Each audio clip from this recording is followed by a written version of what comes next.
Hello guys, welcome back to the Crew Wandering Driving All Cars part number 70. The McLaren MP4 12C, which, or 12C, whatever it was called at this point, it's called depending on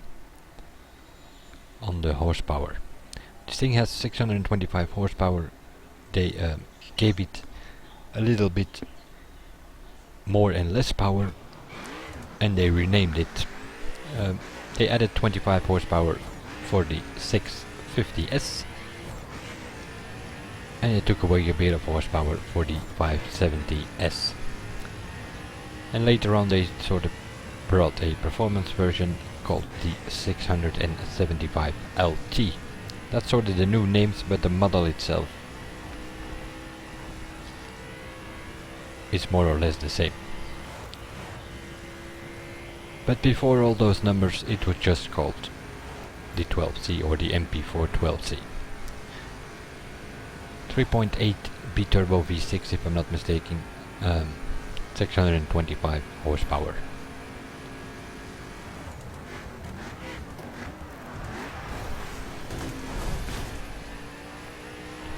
This car is just like the Ferrari 458, exclusive car for the season pass owners. So if you bought the season pass or complete edition, which includes the season pass, this is one of the two exclusive cars next to the Ferrari 458. It has three specs: performance, circuit and drift. So let's take a look at the performance spec to start with.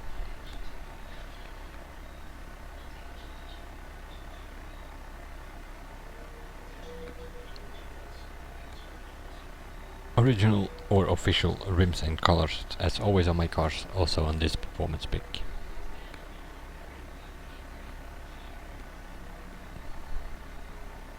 This is sort of a typical color, I guess, for McLaren's, next to the orange one.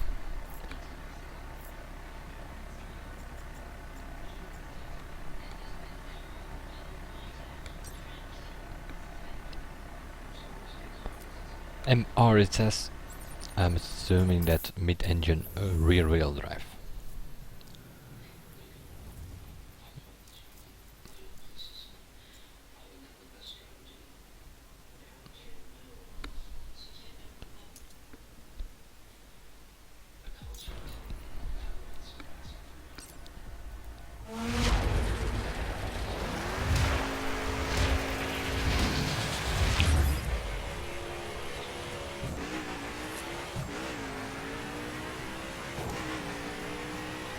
We had quite some wheelspin, and I know this is a Bonneville, which is not really asphalt road, but it is something what it's kind of suffering from, the wheelspin.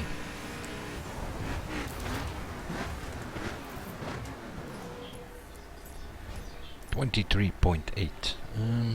Well, that is just above average, somewhere in the middle of the pack again, and let me see what did the Ferrari 458, which is not that super in performance, but that did a 23.4 here.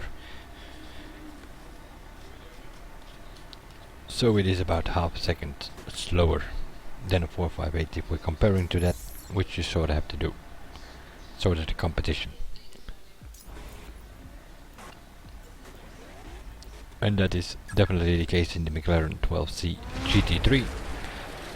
Driving around in the Blancpain series, meanwhile it has been replaced by the 650S GT3 or the 675, I'm not sure. I think 650S for most of the teams that use McLaren. Blancpain series is sort of European Touring Car Championship. Ferrari 458, McLaren 650S, Mercedes AMG GT, BMW Z4, and they now switched to the M6 GT3 and Bentley Continental. That sort of cars are driving in the Blancpain series. And also this McLaren with a 23.1, well, in circuit spec. Also they're a bit slow acceleration. The middle of the pack somewhere, because we have 22 and compared to the 458, which has a 21.9 in circuit spec on the 1 mile drag. So then you can sort of say that the acceleration is not that good for this one compared to those cars.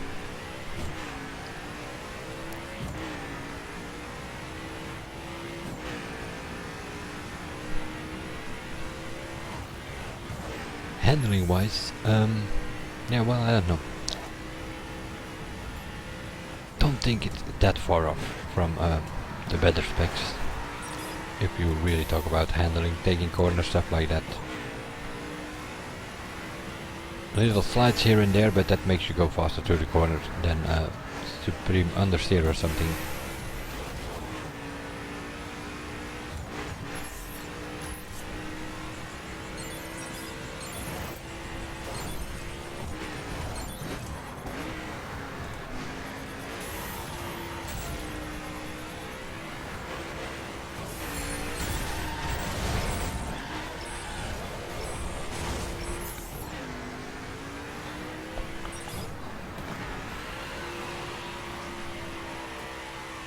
But the wheel spin is a bit of a problem.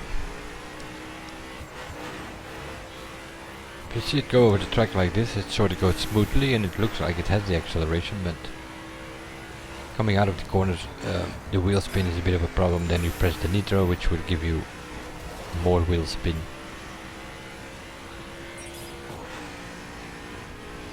And that makes it all a bit slower than the competition, but nevertheless the handling is pretty good. You can throw it through the corners. Definitely not a bad car. Just some little issues with it, like the wheel spin. That just makes it a bit slower than the competition. But out of 70 something performance spec, you're looking at one of the tops as well. Top 5 to some, top 10 to others, but definitely top 10.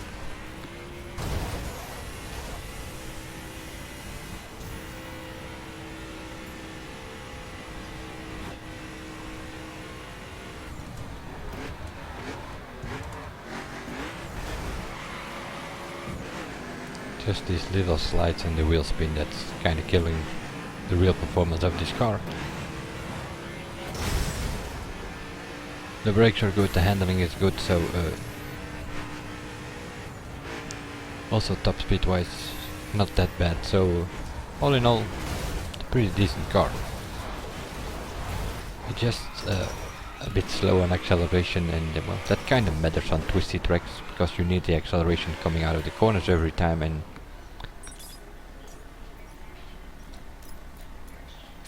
you're gonna get beaten by a couple of cars, but you're also gonna beat a lot of these performance specs with this thing.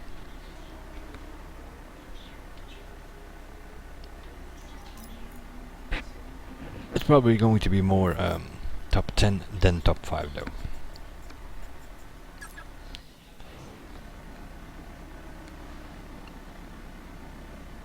And the GT3 of the McLaren. Well, I don't know. I'm thinking, well, we have the Ferrari 458, we have the Saleen, and the Gallardo for top speed tracks. There's also the Ford GT, which handling wise.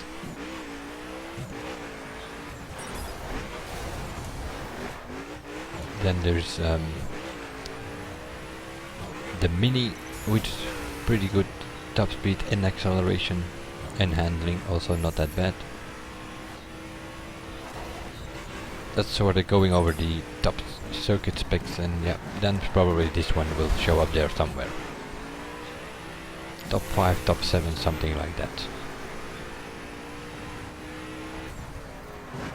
It all depends a bit on the track, of course. If you're really going to actual circuits or actual tracks, Mazda Raceway, Laguna Seca, Sebring, then you're also dealing with the Mercedeses, which are not that bad. They more have a problem with corners and stuff, but they're not that sharp on circuit, so it's definitely in the upper half of the circuit specs.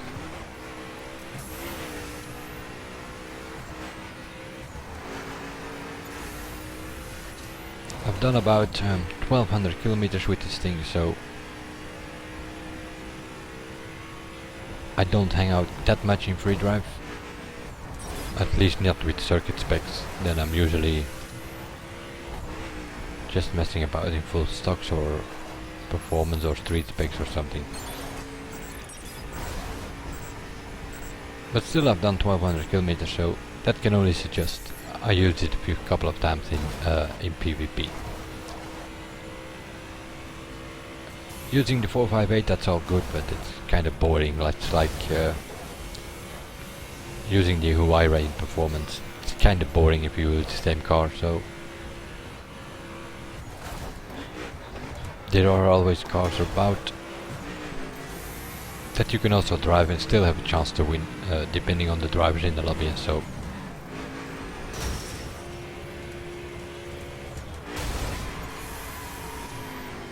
And this is definitely one that you can use in circuit spec, which is also the best use.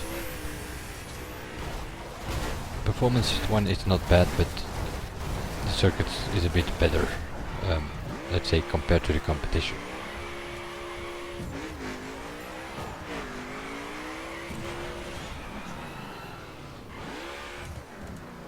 It lacks a bit of acceleration compared to a Ferrari 458, for instance. But handling wise, well, it slides a bit, but that's also the case with the 458, so handling wise they are sort of comparable, I think. It's maybe a bit more of a fight with this one, but still, this can definitely be used. Or for something like, let's see, British qualifiers, yeah, then you're probably going to lose against the minis. Mini or this one of the two. Might also depend on the track.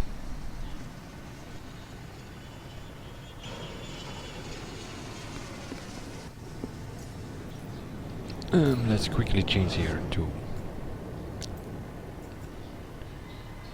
drift settings, because it also has a drift spec. Now, yeah. And then we come back to the problem that some of these cars have, and that is 7 gears. Is that a problem? Well, not to drive around in, but for the drift specs I find it a problem. What did we test already? The Corvette, a Ferrari 458. I'm thinking there were others. 7 gear cars have a bit of a problem in drift. You're already dealing with the track, you're already dealing with trying to get the drift going and keep it going so that you don't lose the multiplier in drift trials. And if you on top of all that also have to worry about which gear do I need to go in, and it's all a bit much, and it all doesn't really help you out. It's only going to lead to eventually lose the multiplier here or there.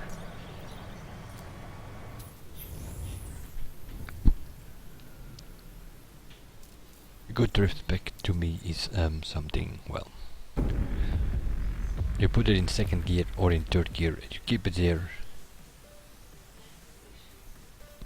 the whole track, and then just deal with the track and the drifts, and then it smoothly goes. Not the case with this one probably. I don't have this at 1299, so we'll see. Maybe I will be able to keep this one in third gear. But if you do have it at 1299, then you're probably going to be switching between third and fourth the whole time in sharper corners, maybe even go down to second. So you're constantly busy changing gears, and you miss the apex for a corner or something, and bam, up, and there you go, you lose the multiplier. We'll see. Stingray really was suffering from that. Also the Ferrari 458 was suffering from that.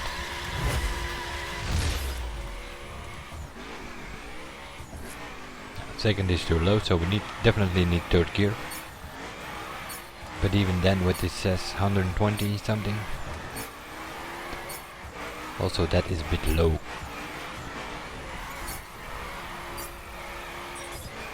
Should do at least 130, 140 kilometers an hour, and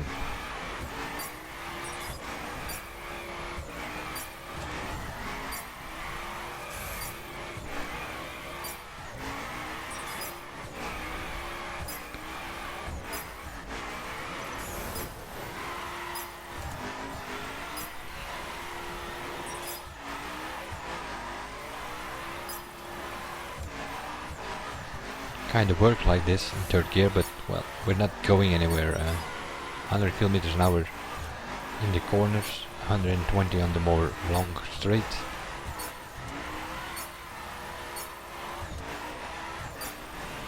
If you put a charger or something in third gear, you're gonna do 160, 170 kilometers an hour, and although that's way wider and bigger car, it's better. How much do I have this one? 784, so put this thing on 1299 and you're gonna need fourth gear and back to third and up to fourth, and you're gonna fight with the gears again. Drifting wise itself, it seems to be okay. So what I'm thinking here now is that, thinking about the Corvette, the Ferrari 458, who also they also have the 7 gears issue,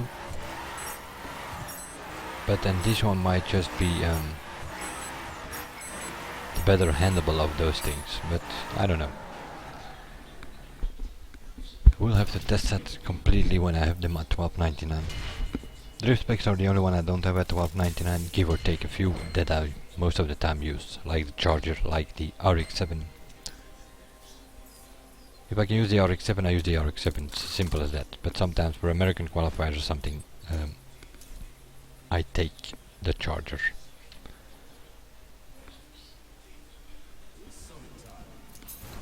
So, the drift spec, well, not really. I would just keep it at the circuit spec.